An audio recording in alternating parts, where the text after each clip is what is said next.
pledge allegiance to the flag of the United States of America and to the republic for which it stands, one nation, under God, indivisible, with liberty and justice for all.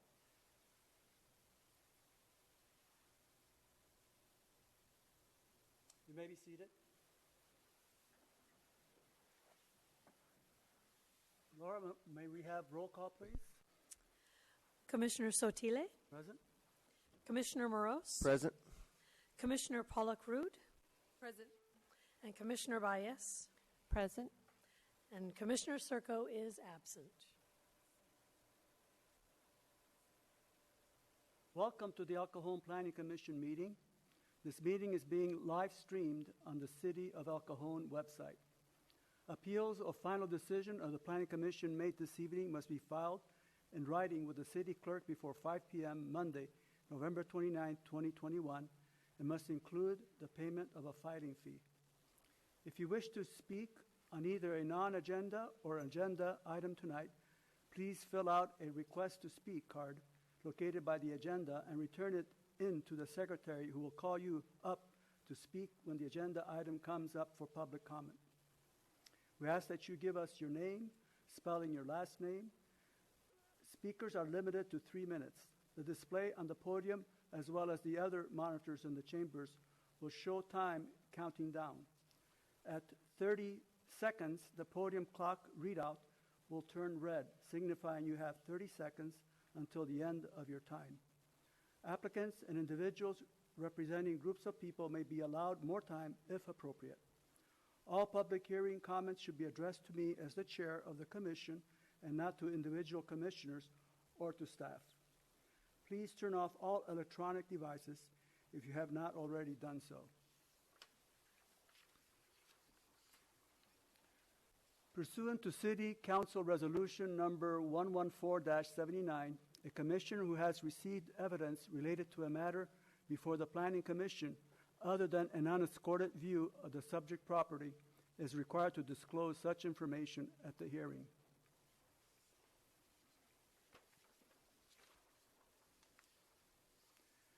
At this time, we will take comments from any member of the public on any item of business within the jurisdiction of the commission that is not in the agenda.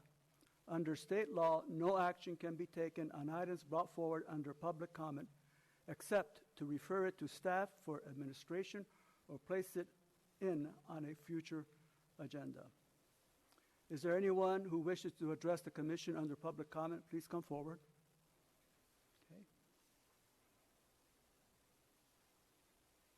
Okay. The first item is the consent calendar, and a single motion will cover all items on the consent calendar. Does the commission wish to pull a consent calendar item for discussion? No, Mr. Chair. Okay. Does the staff wish to pull a consent calendar item for discussion? No, Mr. Chairman. Okay. Is there a motion? I make a motion to accept the consent calendar. Good. I'll second that. Motion made by Commissioner Baez, second by Commissioner Rose. Please vote.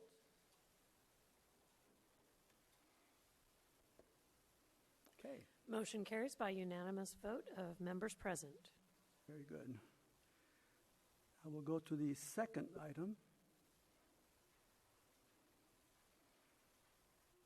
Agenda item 2 is the Mollison Market Off-Sale Alcohol. And it's a request, add off-sale alcohol type 20 to an existing convenience store. CEQA exempt, and staff recommendation is continuance to a date uncertain. However, I think we need to open up public hearing just in case there's somebody that wishes to speak on this agenda item, and then we'll continue it for the next time. Is there, I'll open up public comment. Is there anyone that wishes to speak on this item? No? So should we vote on the continuance? Mr. Chairman and Commissioners, I'd suggest that you first close the public hearing and then vote on the continuation to a date uncertain. Oh, okay. Okay. I make a motion to close the public hearing. Motion made by Commissioner Sotile, second by Commissioner Valles. Please vote.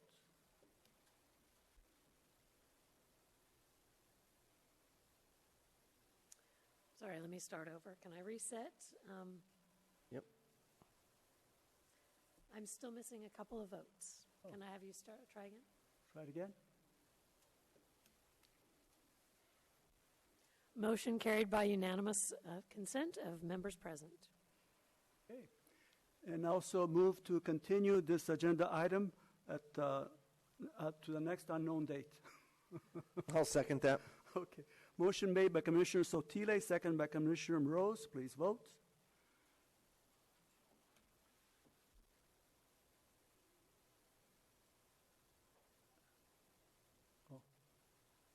Missing one more, Ms. Pollagroup? If I can have you. Motion carries by unanimous vote of members present. Okay. So this is continued for another time. Agenda item number 3. The project name is Quick Trip Inc. Propane Tank, and the request is to construct a 10-foot tall propane tank, SECO exempt, and staff recommendation is approve. Staff. All right, thank you. Good evening, Planning Commissioners. The proposal is for a 10-foot tall propane tank. It's submitted by Cabrera & Associates on behalf of Quick Trip Incorporated.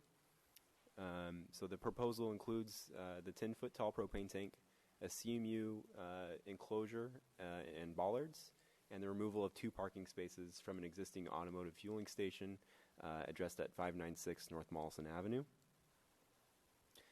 The project is within the general commercial general plan designation and has a consistent zoning designation of CG general commercial.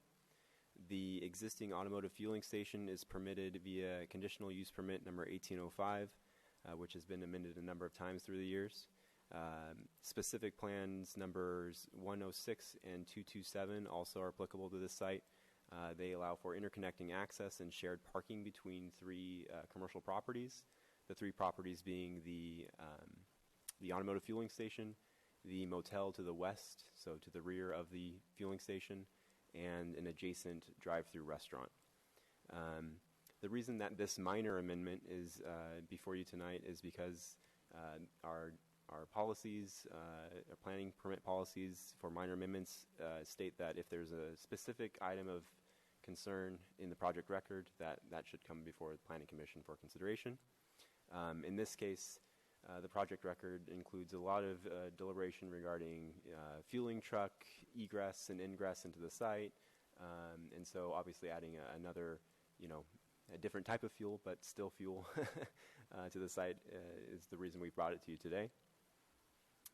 So here's an aerial image of the site.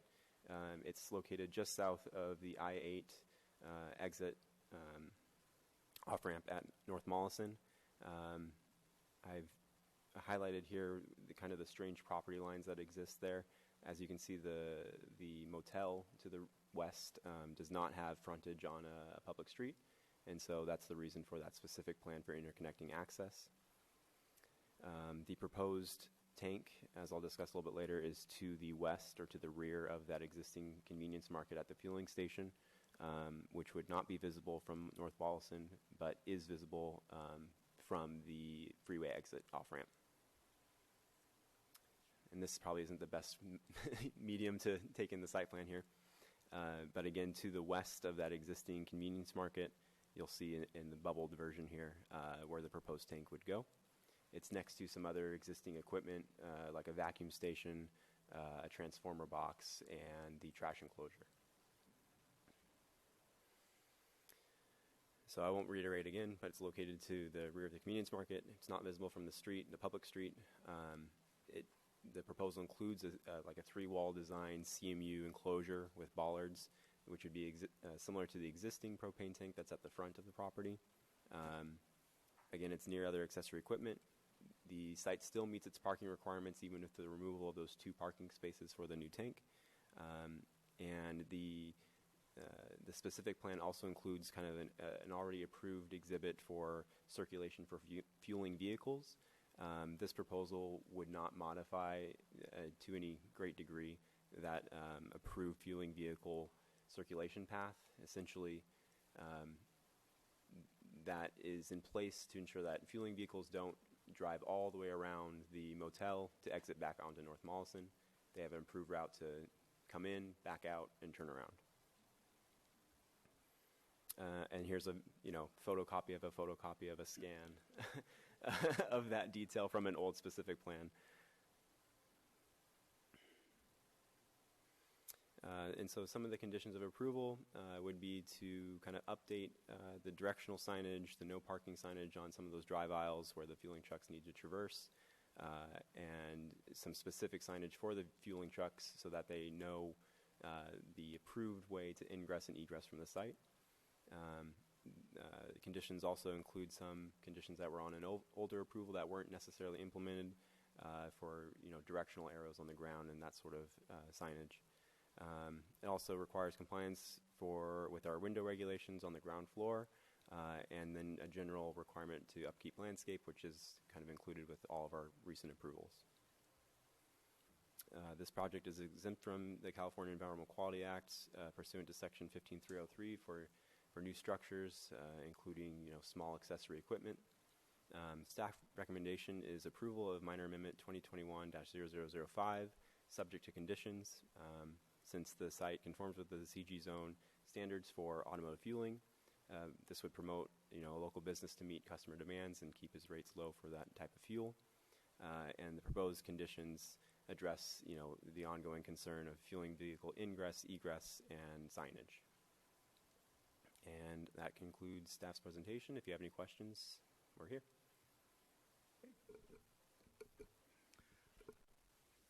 Fellow commissioners, do you have any questions for staff? Yes, Commissioner Valles? Yes. So I just want, this is more of a clarification. So I did see that there was the previous condition about the directional signage. So if it wasn't met before, what guarantees would we have that it would be met this time? So I believe, and correct me if I'm wrong, that last approval was actually never developed, and so they didn't have to meet those conditions. Essentially, we would hold final of a building permit, so final inspections, until they've met all the conditions. So as long as they move forward and construct the proposed tank, we would require those conditions prior to final of that building permit.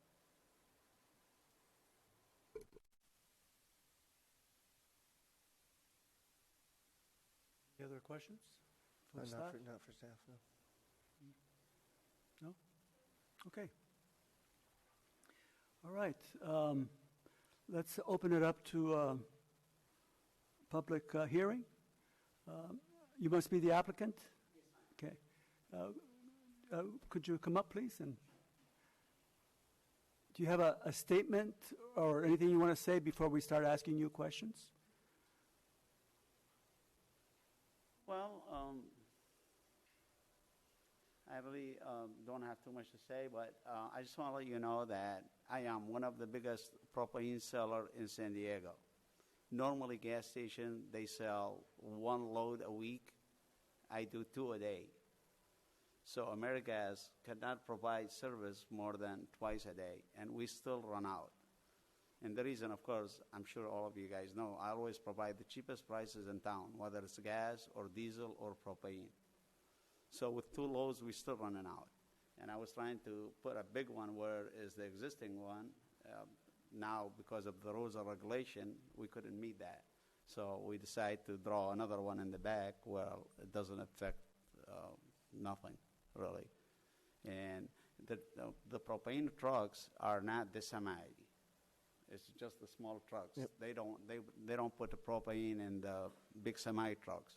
It's only small trucks. They can come and unload and just back up versus the semi. The semi is a lot harder, but they always do. They all train to back up and go. So that's where we at right now. Okay. And what is your name? Eddie Hamana. Eddie Hamana. Okay, thank you, Eddie Hamana. Wow. Now, a 10-foot tank, how many, is it gallons or liters does it hold? Gallons. Gallons? The one we have right now, it's 500, The one we adding is 1,000 gallon. So you're And- doubling. And when, hopefully with that, we're going to do one load a day and instead of even 2 or 3. And there's no company that can provide you 3 times delivery in one day. Okay. That's what's hard. And because of the prices, I get people from 45 minutes to an hour away from us because of our prices, beside all alcohol. I can tell you probably 95% of alcohol, they come and get our propane because we are 50 cents to $1 cheaper a gallon since 03 until now, since I took over until now. It's unusual for a gas station to sell that much, but we do. I was a big competition with Costco, and now Costco stopped selling it. And we picked up all their business too. That's okay. Thank you. Fellow commissioners, you have any questions? Well, it's been a while since we've seen you. Thank you. I think last time, I don't know if it was the car wash or the apartments Yeah. upstairs. Well, the car wash now died. We're gonna make it oil change, hopefully. Okay. And you'll see me for that too, probably. How's the upstairs apartments working out for you? Oh, that if I had another 1,000 of them, they would rent in no time. That's great. In fact, I got a phone call from Michigan today. They want one because I get only $900 to $1,000. I always believe the cheaper is the better for the community. Yeah. So instead of I have 17 apartments, 7 of them are leased and 9 vacant, I go $300 cheaper and no vacancy, zero. Since I got approved until now, I have zero vacancy. But 900 with washer and dryer inside, it's unheard of. How much is your diesel going for right now? 419, Okay. Yep. and the Chevron at 479, 60 cents cheaper. Yeah, that's great. And Well- I have thousand customers. They tell me their steering wheel will bring them to the station. Yeah. Because it's since 03 until now, the lowest prices in town. Are you still selling the high octane stuff too? Yeah, You're the one-stop shop. You're cornering the market. exactly. Well, we appreciate your business. You've Thank done you. about everything you can do on that piece of land. Thank you. So- And you'll see the oil change is going to be one of the cheapest prices in town also. Okay. It's all about volume, right? As far as gas, I do over 200,000 gallons a month just in gas. And propane, we do 800 to 1,000 a day. Wow. Yeah. That's good stuff. We do good, but our profit is not as much as the others, but we do the volume. Makes sense. Any other- You just throw in a smog shop there too. They didn't approve that. That's Tony's fault. Tony and Melissa. Well, because of the residential, they don't want the smoke to be which makes sense. Hey, you're going to kill it on the oil changes. I'll find something else. But I think oil change will be an ideal. Less traffic. Yeah. Everybody was complaining I make too much traffic there, especially the motel guy. But they don't admit that we have the cheapest prices in town, and that's what people want. How are you and the motel neighbor doing these days? Oh, since the last meeting, it was a war, and we worked it out. Of course, I had to hire an attorney and straight him out because he didn't know nothing about his property line. And he thought the sign that I have on Mollison was his. So my attorney had to prove everything to him that he was wrong and settle down. All right, good But deal. he had to cost some money to settle him down. I'm surprised, Mr. Hanna, that you haven't purchased the motel and the restaurant. You know what? I cannot regret I didn't buy the motel. And I heard it's under escrow now. If I knew, I would have jumped on it. Sure. And just get the whole circle. That way, at least this time, there's nobody against me. It's unusual. Normally, there is 2, 3, or 4 and against anything I want to do. Versus when they do anything, I'm never against them. Yeah. They just don't want to get along. Or they were probably jealous because I was doing good, which I could see the restaurant, the Taco Bell. He was against me. I said, you let Taco Bell go because of getting $12,000 a month, and instead of you reduce it, you let them run out. But you come after me because I'm doing too good. You don't want me to add another pump. Yeah. How does the pump affect your restaurant? Actually, all my customers, they go over there and eat. They come from the highway, they get the fuel, and they go eat. Or they get a room at the hotel. But they don't like that. But they were just jealous. Yeah. I know that. All right. Well, thank you very much. Thank you. Appreciate it. Thank you. So just have one question. Oh, you have another question? I'm sorry. One quick question. So is this this new tank, will it be in addition to the existing tank then? So you, Yes. because yes. otherwise you're just meeting the capacity you Yes, had before. because they don't make them any bigger than 1,000 for safety reason. So we have already the 500, and we add in 1,000 in the bag. And of Okay, so course, this it's way going to you be be- you can- secure with the post and all that, and I think they're going to require enclosure. So we'll do whatever it takes to make it really secure and safe for So everyone. it sounds like one delivery, then they'll be able to load both? Yes. And that should be all Yes, you'd need and for the day then? hopefully will be done for the day. Yes. Nice. Thank you. Thank you. Thank you. Okay. I move to close public hearing. All right. I'll second that. Motion made by Commissioner Sotile, second by Commissioner Moroz. Please vote.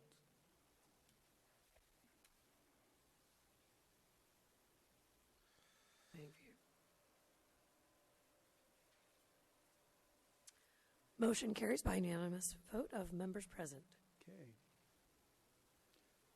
Possibly should I ask if there's anybody else that wanted to speak on this item, but I didn't see anybody else.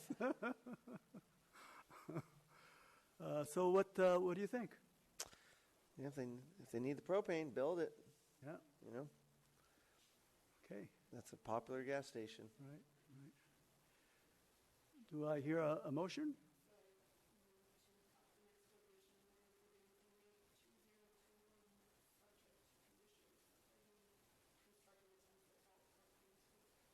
I'll second.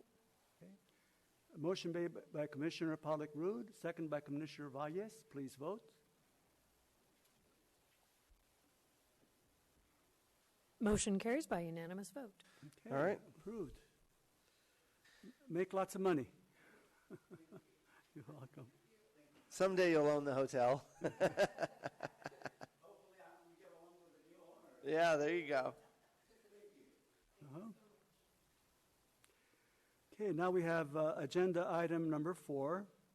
Project name is Zoning Code Update. And the request is zoning code amendment, CEQA exempt, recommend City Council approval. Staff. Mr. Chairman and Commissioners, this is the zoning code update for this year. You may recall that the staff came to you in January and talked about what opportunities existed in the in updating the zoning code, and specifically as it related to economic opportunities that staff had shared with the Planning Commission as a result of the pandemic. This update also includes clarifications, some streamline opportunities, updating land use tables, establishing some objective standards for specific uses, again, reducing the permit review levels to help streamline permitting and facilitate economic development. So the first item that we'd like to discuss is that the Planning Commission's role as it results from planning and land use law here in California. Planning Commission's role on legislative actions is a recommendation. The legislative body is the City Council, so the Planning Commission makes a recommendation on a general plan amendment change or a specific plan amendment, or a zoning code. Those can only be decided on by the legislative body, which is the City Council. We are proposing to update the code to reflect that, and that the Planning Commission's role is an advisory body. Also that in the zoning code, the City Council can direct an amendment of the zoning code by their action at a public hearing. Since a zoning code amendment is the zoning code is an ordinance, a specific plan functions as the same, and we are proposing to have the same initiation language in that section of the zoning code. So temporary use permit is a streamlined permitting process for a short duration of specific uses. There's some clarification needed in the zoning code as it relates to amusements, and we're just kind of trying to open that up a little bit to add other types of amusements that we aren't able to capture in the definitions of the temporary use section of the zoning code. One temporary use that we do not have identified is construction laydowns. You may see these in commercial areas, industrial areas. Most recently, you may have seen them as Helix Water District has gone through the city and doing a lot of work. And they identify properties that they need for their equipment. We think that we should be identifying those and permitting those through a temporary use permit, so we can include such measures of security, stormwater, and some other compatibility conditions so that they function well wherever they may be in any commercial or industrial zone. Food trucks and trailers. So food trucks are currently required administrative zoning permit. It's a low-level permit, meaning that it's processed by the staff, but it does take a bit longer than a temporary use permit. We think there's an opportunity here to help streamline food truck permitting on identified properties. We think this is a economic opportunity to streamline the permitting process for these folks. We also think we need to identify food trucks to include trailers. We have seen these food type truck operations encompass in a trailer, so we think we need to clarify that. We also need to identify that they are allowed in commercial industrial zones in the land use tables. We think there's also some performance standards that need to be included. We think we put those in the zoning code. That'll help with the permitting and make it clear to the user what the expectations are. And if a applicant wishes to do more than what's identified in the performance standards of what's being proposed, they may deviate from that through the administrative zoning process. So if they want to do something that's more than what's been identified in the zoning code, then there's a permit process to let them go through a process to do the food truck in a manner that they think they can't do within the zoning code as it is. Earlier this year, the City Council, as part of their priority goal session, had identified that the area around in the downtown near the freeway had been vacant for quite some time, and there hasn't been any change of use as envisioned in the downtown master plan. And they felt that there may be a restriction on the type of uses that's preventing development on those properties. So they have asked that those properties that are north of Madison on Magnolia within the downtown master plan be allowed to redevelop with uses that are normally found adjacent to a freeway. So freeway-oriented uses such as lodging, charging and fueling stations, convenience markets, restaurants, and the opportunity for a drive-through component with a business. Can we talk about that one for a minute? Absolutely. So are we talking about the Magnolia and Madison right there? Yes. That, remember, we never wanted like a Chick-fil-A or something or a Starbucks drive-thru. Are you saying that that's, not that we're going to get that, but are we saying we're allowing that now? We're saying that there's now an opportunity for such a use. Okay. And it used to be a gas station there. There was. And I thought it was contaminated, the ground, and it was. That's correct. So, but now a gas station can go there again? The property has been cleared by DEH, Department of Environmental Health.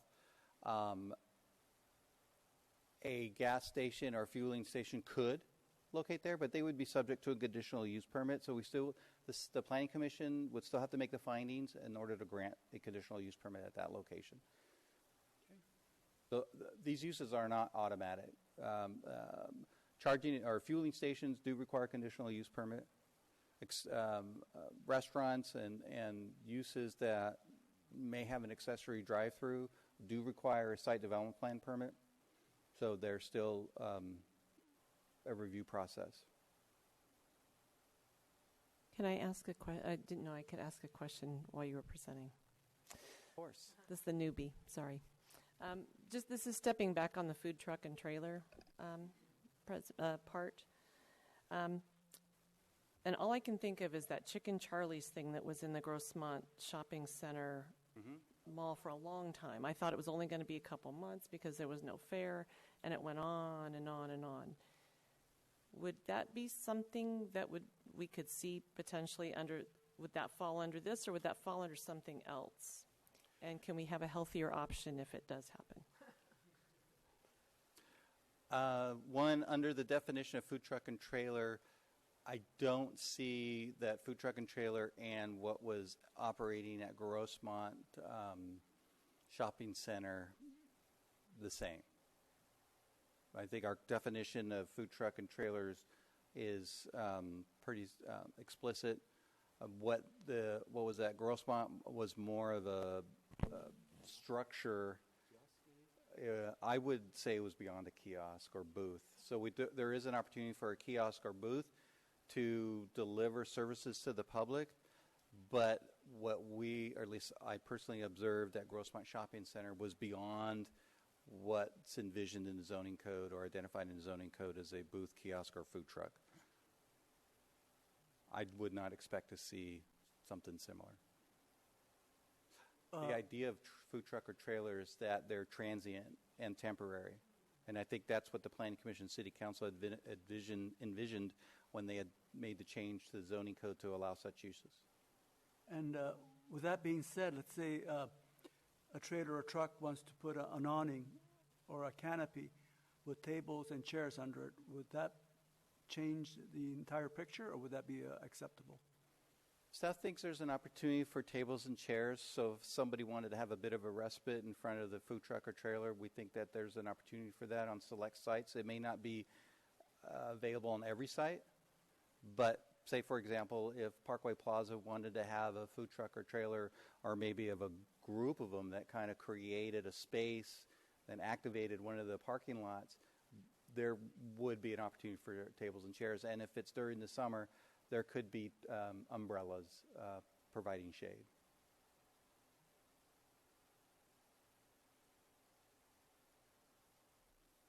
Any other questions thus far? Okay. So one of the economic development ideas that was presented to the Planning Commission earlier in the year was the opportunity for outdoor display for businesses. I think the Planning Commission felt that if the area was identified in front of the store, that it was structured in a way that it did not overload the front storefront, where it became more of a nuisance instead of an accessory, and that it didn't compromise safety, either parking or pedestrian. Staff has proposed that there are opportunities for general retail display in front of a storefront up to 24 square feet. So think of the size of a pallet as 24 square feet, 6 by 4, and that separately regulated products would not be allowed to be displayed outside. So think about alcohol, automotive parts, tobacco, vaping, etc. The zoning code currently allows tasting rooms where alcohol is produced in the manufacturing zone. So, for example, you could have a brewery in the manufacturing zone where they're producing beer, and part of that brewery can have a tasting room.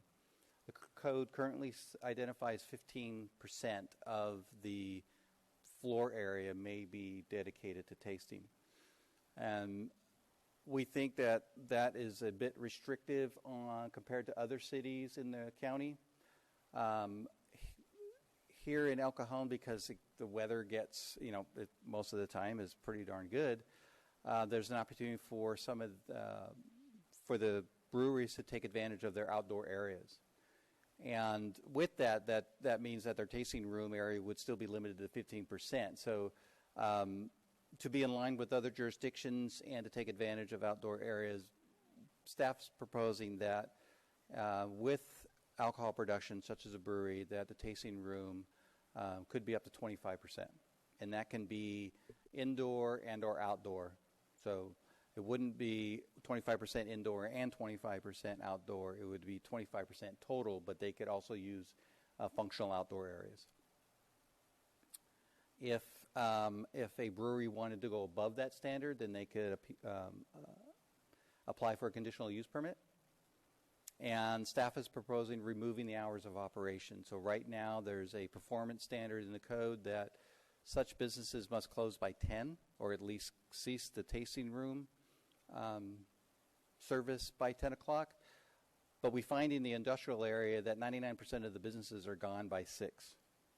You know, most of these are daytime uses. We don't think that there's a compatibility issue with restricting hours of operation of a tasting room. And we also found that folks who usually go to the tasting rooms on Friday or Saturday are there, wish to be there long past 10 o'clock. Thanks.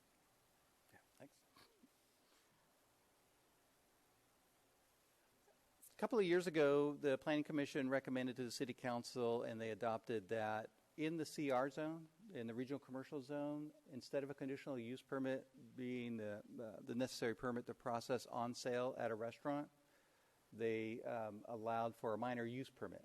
So it still functions as a conditional use permit, just does not require a public hearing, and it's at the staff level. So it helps us streamline the permit process for alcohol service at restaurants in commercial, regional commercial zones. So the regional commercial zone primarily is around Parkway Plaza. So if you think about where the Target is and then head west to Marshall and then down to 8, that is your regional commercial zone.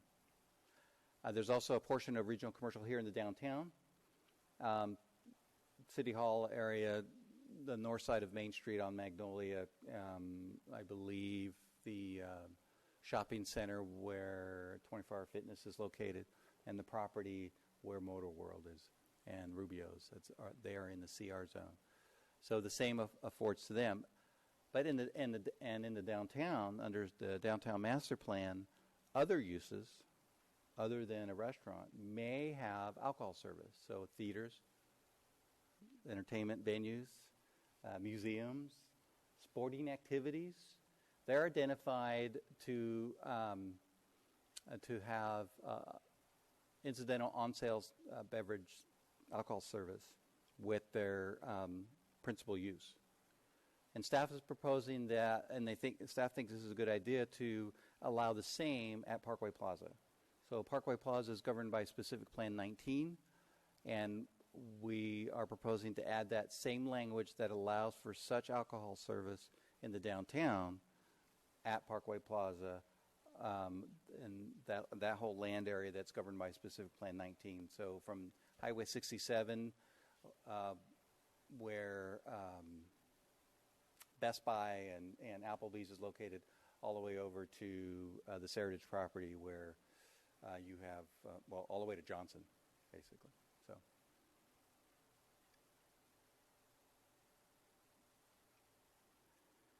Some time ago, the City Council changed the zoning code to allow for vehicles that are parked adjacent to landscape planters in the front to overhang.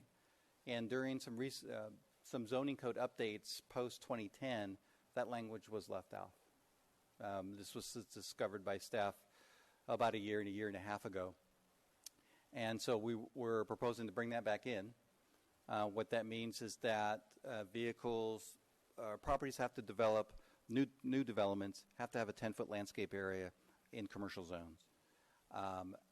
Parking that's adjacent to that is now proposed to overhang.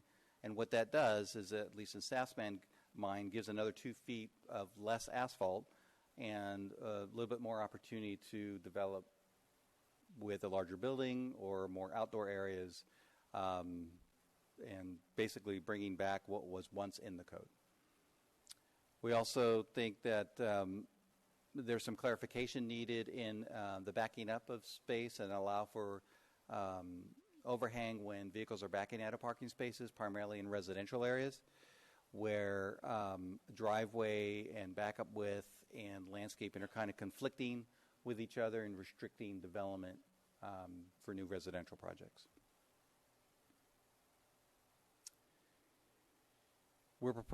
Staff is proposing some,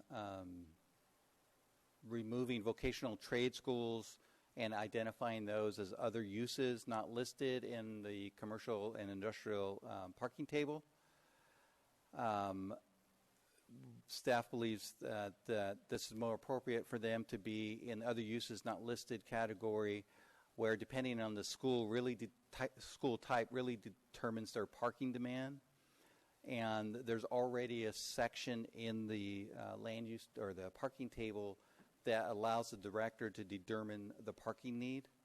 And so we're asking the Planning Commission to move vocational and trade schools into this other uses not listed category. Oh, we're also needing to fix some grammar in the parking table as well. Household pets are clearly identified in the zoning code to only be allowed in residential zones. We think this is a problem because we do have residents or residential units in other zones. So think about a caretaker unit that might be in a commercial zone or even an industrial zone. And so we just want to make it clear that any household or any residents can have their pets. Even chickens? No chickens. No chickens. Those are specifically regulated to only be allowed in residential zones. But you can have your dog and cats at your caretaker's unit in a commercial or an industrial zone. Well, I guess like the property we were just hearing about where there's apartments over a gas station. Absolutely. Right? So that would be... If strict interpretation of the code would say that they couldn't have dogs and cats. And isn't it senior apartments? Yeah. They need a pet. I 100% agree with that. Dogs are great. Cats I will too, ask for on anybody this. who This likes is cats. although this is not necessarily considered household, but what about like the feral cats, where some of the properties, sometimes even businesses, will get spayed and neutered feral cats to just help to maintain critter control. Is that something that would be separate, or just wouldn't even really be regulated unless it becomes a public nuisance? Not even regulated by the zoning code. That's something that would be addressed by a humane society who now manages our animal shelter and enforcement.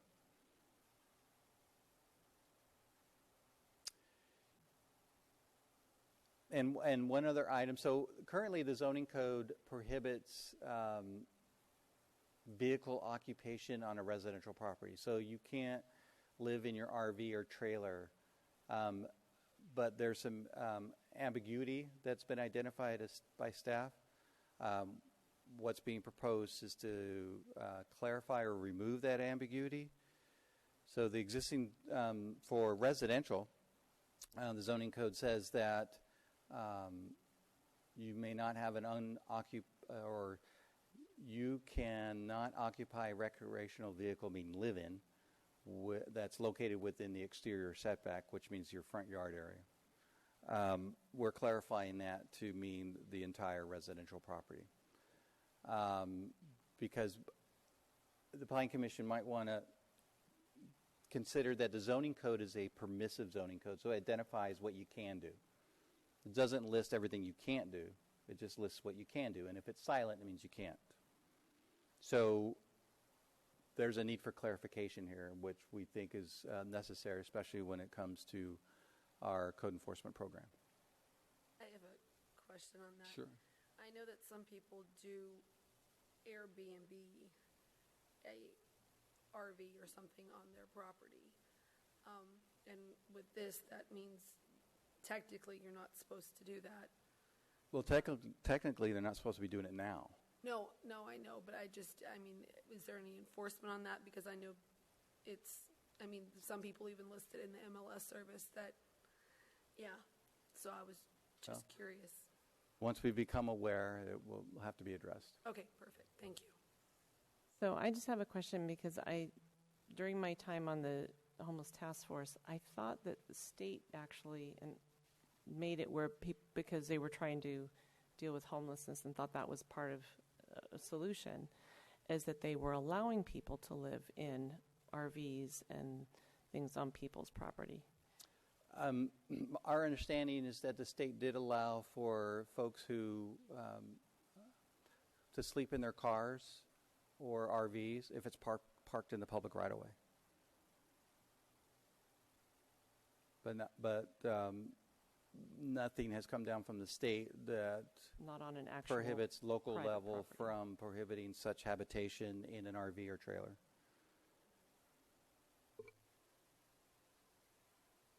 Anything? I'm just going to mention where they. Oh, well, some things that like Spencer was just pointing out to me is that the zoning code currently does allow for a emergency housing operation on select sites that qualify. So the Planning Commission may remember that it was just a few years ago that you made a recommendation to City Council to allow for emergency housing on select sites that met certain criteria. So, and with that, and the property owner, in combination with a service provider, can apply for building permits if they wish to build emergency sleeping cabins, which is allowed under the California Building Code, Appendix O. So you do have to meet standards of specific habitability that's been identified in the California Building Code. The zoning code also allows for another option that you can use a house on wheels that functions like a trailer that's hooked up at an RV park or trailer park where it's connected to sewer and electricity and has the facilities to maintain such an operation. So the zoning code does provide for emergency housing in those two forms on what I believe we identified 15 properties across the city. And so far, none have taken advantage of that except for Meridian Baptist Church has gone as far as having plans prepared to obtain building permits for these emergency sleeping cabins. The permits were approved? The applicant has not submitted for building permits yet. Not yet. Okay. So that was about a year ago. A long time ago.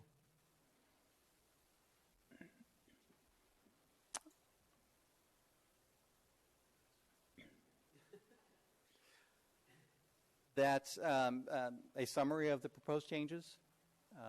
This is a proposal or proposed amendment. The zoning code is exempt because there's no new development or planned development with this zoning code amendment. And so the staff is asking that the Planning Commission recommend approval to the City Council of this zoning code amendment 2021-0002. Staff is available to answer any questions. I think we asked them as we went along. Yeah. Any other questions that anyone has? No? Okay. I do have one. What about a tent in your backyard? A camping tent.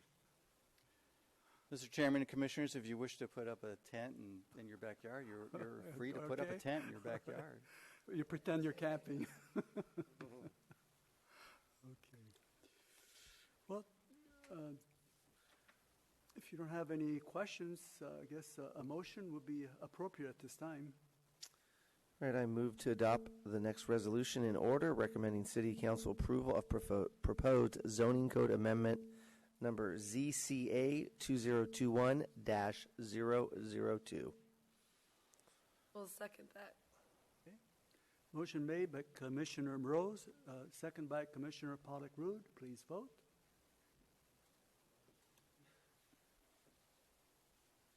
Motion carries by unanimous vote of members present.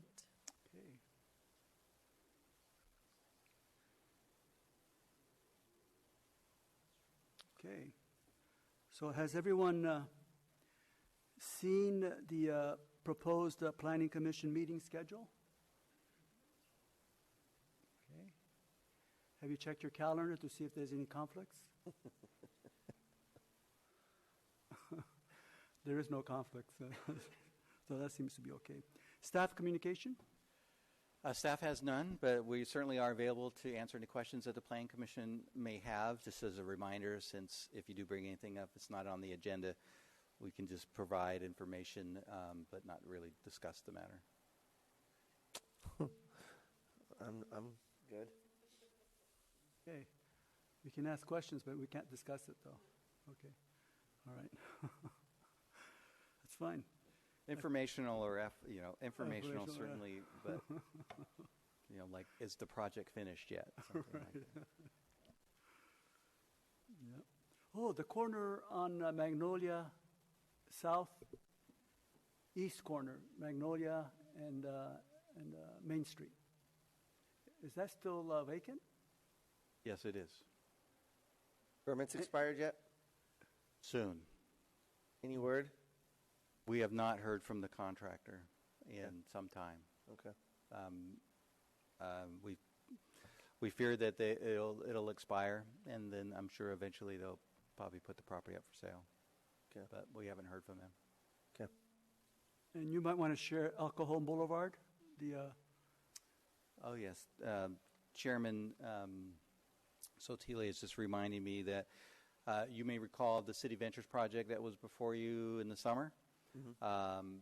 That applicant has already moved forward with submitting their construction drawings for building permits, their engineering drawings, public improvement drawings, grading drainage plans, and map to be processed. So staff is working on that. The applicant, City Ventures, has indicated that they want to be in the ground at the first of the year. Good. So, yeah, absolutely. Great. and I also noticed that Barbara is not here this evening. Did we break the law? I think that we're fine. Okay. Barbara unfortunately had turned ill, so she could not make it tonight. Make it, okay. Any commissioner reports or communication? Nada? Okay. I will ask a question. I'm not sure if this is, I'm thinking it's the right place. The property that's located right underneath, as you come off Chase and you merge into El Cajon Boulevard and you get on the freeway there to enter Interstate 8, that property underneath, that's still within El Cajon city limits, right? Or does that because then there's the SRO up the road, that's part of El Cajon. It's quite an eyesore. And I know I see Public Works, I think, out there every once in a while with El Cajon PD trying to clean that up, with the trash. I do worry because we have youth that walk through there on their way to school. Is there any permanent solution, and is this the forum, or is that more of a city council thing? If I understand the commission correctly, the area identified under the overpass? Correct. Outside of El Cajon Boulevard or the street right-of-way is Caltrans. So Okay. underneath the bridge is Caltrans' responsibility. We do notify Caltrans when there are issues that we believe they need to address. It's getting there again. I see that it kind of gets cleaned up and then it takes time, but I mean. It does. Caltrans has a certain method or procedure that they decided to follow, and it does add length to the corrective action that will eventually take place. Okay, thank you. I've noticed the same thing. People live under the bridge or have tents, beds, or whatever they have. I noticed that too. Okay. Any other questions or comments? No? Well, I move to adjourn. The Planning Commission meeting is adjourned to December 7th, 2021 at 7 p.m. I'll second that. Motion made by Commissioner Sotile, second by Commissioner Moroz. Please vote. And we're Motion adjourned. carried by unanimous consent of members present. Thank you.